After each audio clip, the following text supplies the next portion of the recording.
Akashvani Adilabad 100.2 FM మనసు నిండా.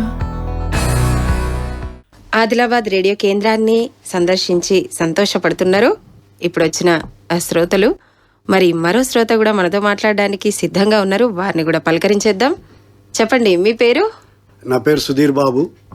నేను నల్గొండ జిల్లా చండూరు నుండి వచ్చాను. ఏం చేస్తూ ఉంటారు మీరు? నేను తెలుగు ఉపాధ్యాయుడిగా పనిచేస్తున్నాను మేడం, నల్గొండలోనే.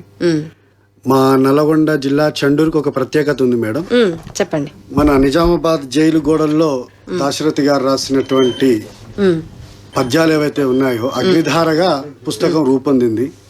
అలాంటి అగ్నిధారగా వచ్చినటువంటి ఆ పుస్తకాన్ని మా చండూరు సాహితీ మేఖల వారే అచ్చువేయడం జరిగింది అనేది నేను ఈరోజు మన కేంద్రం ద్వారా చెప్పాలనుకుంటున్నాను.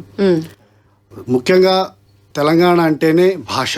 అవును, అచ్చమైనటువంటి తెలుగు భాషకి జీవం ఉన్నటువంటిది ఈ తెలంగాణ భాష. మరి మీ కేంద్రాన్ని నేను ఈరోజు సందర్శించినందుకు నాకు బాగా నచ్చిన విషయం ఏంటంటే, ఇక్కడ ఉండేటువంటి మీరందరూ కూడా మాట్లాడేటువంటి మాటలు అచ్చ తెలంగాణలో చక్కటి చెవుల విందును మాకు చేస్తున్నారు. మీ అందరికీ అభినందనలు తెలియజేయడం కోసమే నేను ఇంత దూరం వచ్చాను. చాలా సంతోషం. ఆదిలాబాద్ అందాలకు దక్షిణ కాశ్మీర్ అనేటువంటి పేరుంది ఆదిలాబాద్కి.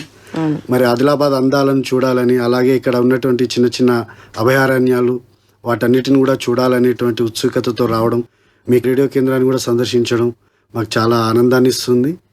చాలా సంతోషంగా మీరు చేస్తున్నటువంటి సేవ ఏదైతే ఉందో నిజంగా అభినందించదగినటువంటి విషయం. అలాగే ఆదిలాబాద్ జిల్లాలో చాలామంది కవులు ఉన్నారు, పెద్ద పెద్ద కవులు, పండితులు.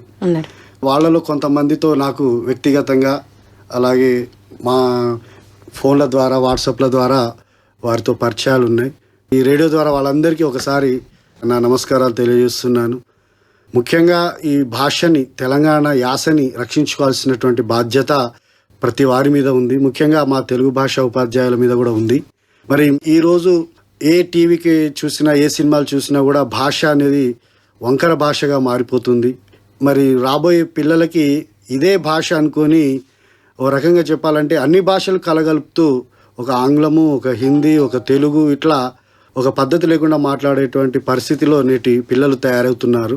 కానీ మీ కేంద్రం ద్వారా వచ్చేటువంటి మాటలు, మీరందరూ ఇచ్చేటువంటి ఆ పదాలు ఏవైతే ఉన్నాయో అవి అచ్చ తెలుగు భాషని బతికిస్తున్నాయని నా ఉద్దేశం. ముఖ్యంగా మన పిల్లలు మాట్లాడే భాష ఎలా ఉన్నాయంటే, ఐసాయ స్నేక్ ఇందా నటనడి బజార్ కొట్టబోతే కట్టలేదు మైక్యాకరణ అన్నట్టుగా ఒక కలగాపులగమైనటువంటి, ఒక వికృతమైనటువంటి భాషగా తెలుగు రూపొందే ప్రమాదం ఉందనేది నా ఉద్దేశం. ఈ రేడియో ద్వారానైనా విన్నటువంటి కొందరు భాషని బతికించుకోవడానికి తమ వంతు ప్రయత్నం చేయాలని కోరుకుంటున్నాను. మరి ఇదే నేను చెప్పాలనుకుంటుంది. ధన్యవాదాలు తెలియజేస్తున్నాను. చాలా సంతోషం, ఇంత దూరం వచ్చి మీరు నేరుగా మాతో మాట్లాడినందుకు చాలా సంతోషంగా అనిపిస్తుంది. ఆకాశవాణి ఆదిలాబాద్ 100.2 FM మనస్సు నిండా.